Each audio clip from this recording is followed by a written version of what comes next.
My name is Jack Maynard, and I'm going to talk to you about Kierholm, the designer of some of the most industrially innovative and perhaps most timeless designs that Fritshansen has as part of our collection. Kierholm was born in northern Jutland in 1929 and moved to Copenhagen in 1949 to study furniture at the School of Arts and Crafts. When he moved to Copenhagen, he was lucky enough to fall under the education of Hans Wiener.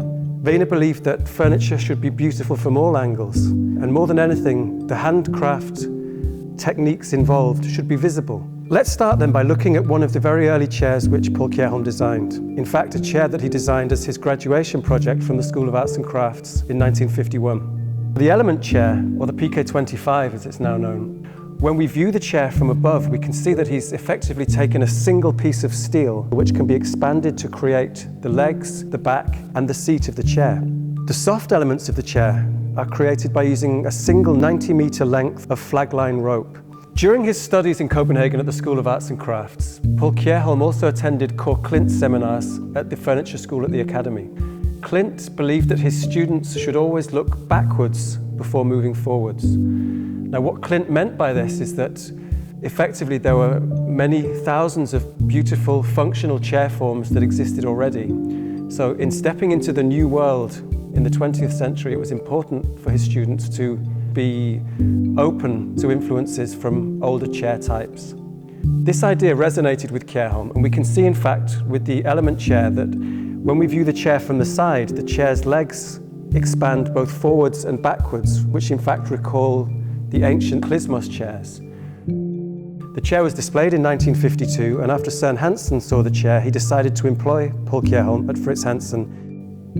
Soon after arriving at Fritshansen, Kierholm was invited to work with this new plywood material, and in doing so he created the Pk9 Chair, which took two shells which were really curved to the technological limits of what could be achieved with plywood at that time. And in doing so he created an incredibly sculptural chair which unfortunately was never put in production. Around 1955, Kierholm met Eivind Kold Christensen, with whom he created an incredibly productive working partnership which actually continued right up until Kierholm's death in 1980. The first collection of furniture released with Kold Christensen in 1956 included the Pk22 lounge chair and the Pk61 coffee table. The Pk22 is particularly interesting because it's effectively built up from simple strips of steel. So when we see the legs from the side, we can see that the legs are fastened to the frame beneath the seat with machine screws, what are called Allen screws or Unbraco screws. Now these were very industrial components, but Kierholm saw in them the potential to be able to join simple strips of steel, much in the same way that woodworkers would use joins to create strong bonds in wooden furniture.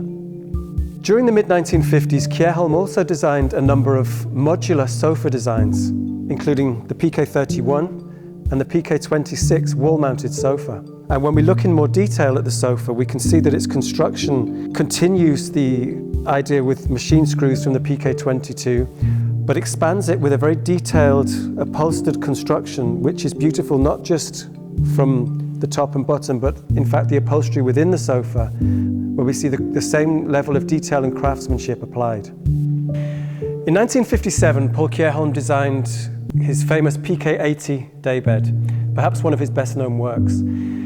The daybed takes a very simple rectangular form constructed in leather and combines it with a plywood base which is fixed to the steel frame by using simple rubber rings. The advantage of using this form of construction was that the wooden surface could move slightly at the point at which it made contact with the steel frame. If it had been screwed in place, the chance of course was that it could be broken or it could crack. Kierholm often used an entire year on a single piece of furniture.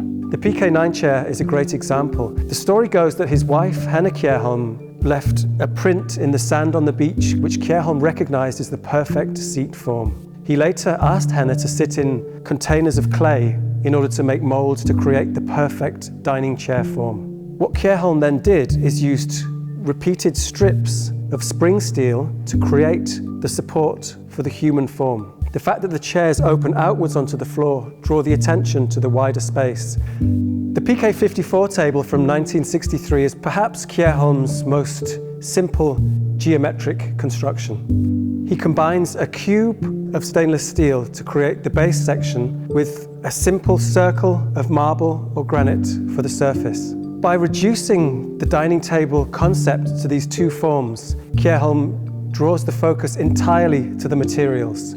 To expand the size of the table surface, Kierholm developed the Pk54A expansion ring, made from solid maple. The idea being that the size of the table could be expanded in the most elegant way possible. In 1965, he developed the Pk24 chaise longue. The interesting thing about the Pk24 is that it's effectively a kind of hammock chair.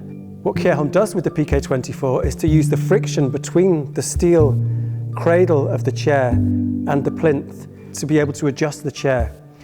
This means then that the user can adjust the chair and still be able to sit comfortably at a variety of angles. As ever, Kierholm was seeking to find the slimmest profile possible in his furniture. By using woven seats in his furniture, he was able to illustrate his fascination with the inherent strength of wicker as a natural material. The other important thing with wicker is that, like leather, marble, and all the other materials Kierholm worked with, it will age beautifully and take on a patinated finish over time.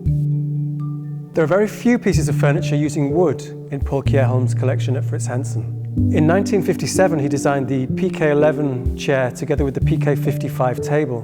When we look in more detail at these chairs, we can see that Kierholm has used this concept of strips of steel, in this case in sort of vertical columns, to produce the legs of both the three-legged chair and the table. He then manages to build in an incredible sense of space and an illusion of a floating leather seat together with a ring of ash to produce the backrest and armrest really in one section. When the chair is pushed gently into the table, it matches perfectly the height of the table and becomes a very unified whole within the wider space of the room.